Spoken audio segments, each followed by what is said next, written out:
Henry's driver and fireman had jumped clear before the crash. In fact, Al and Barry died from their injuries. Slowly, in snow, the poor bastards. By midday, the recovery operation was underway, and Sir Topham Hatt had arrived. Cheer up, Henry, it wasn't your fault. Ice and snow caused the accident. These images from a train spotter's camera were taken the evening before and were successfully covered up by the Sodor Railway Board for 10 years. There was a railway spike in points blocking them. Of course, that had disappeared by the time we got there. I'm sending you to Crewe, a fine place for sick engines. Crew. We all knew what that meant. They'll give you a new shape and a larger firebox. Crewe was, at the time, one of only 2 scrap metal yards in the UK capable of handling and recycling organic material as well as engine parts. You'll feel a different engine and won't need special coal anymore. With those few words, he'd sentence Henry to death. Won't that be nice? Yes, sir, said Henry doubtfully. Everyone knew we wouldn't see him again, and everything was sewn up nice and neat for that fat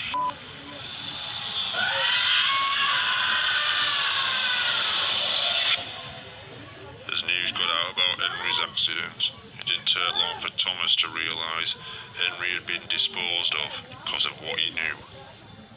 The next evening, Thomas had been put on his own for the night at Knapford Station. As his driver and fireman left, under what was left of his own steam, he set off to the Sodor Research Complex. He had a small amount of burning fuel in his firebox, but he was mostly moving under his own strength. It took Thomas 3 hours to get to the complex, the effort to get there nearly killing him. Thomas arrived at midnight. With no one around, he made his way to the shed where he was created. What he found was the answers to his questions, and many others. Since Sodor Research had begun producing biofused vehicles, the world had asked, why had the first biofusion operation worked so well, but nearly every operation since had failed? Sadly, Thomas found the reasons inside.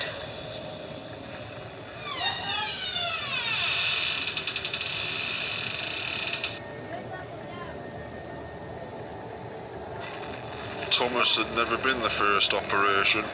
He hadn't even been second. What shed number 17 contained was evidence of several attempts to create a tank engine with Thomas's DNA.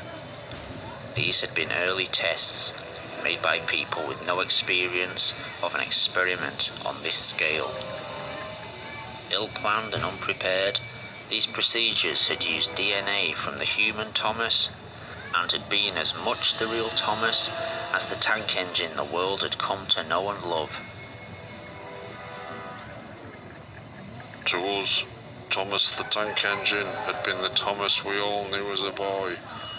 Part of the family the whole island's population had known and respected since Wilhelm first arrived.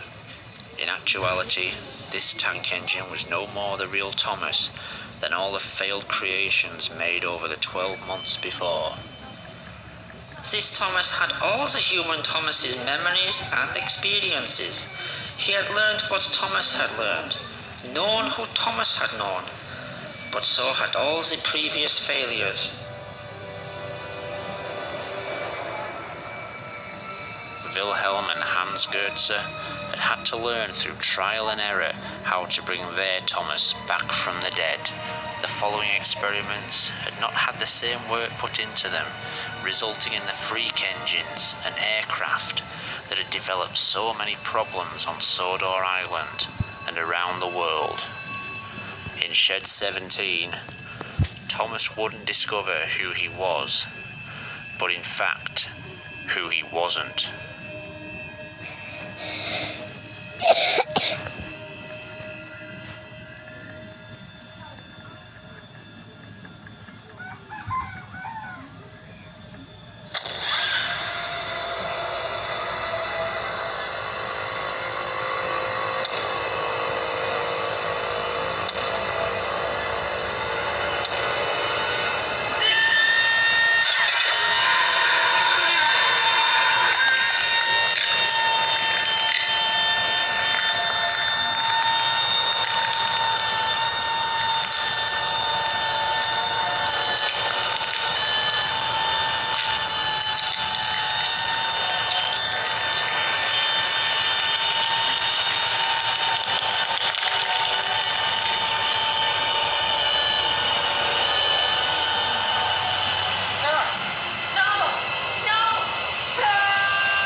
passed, we stopped asking all the questions we had at first.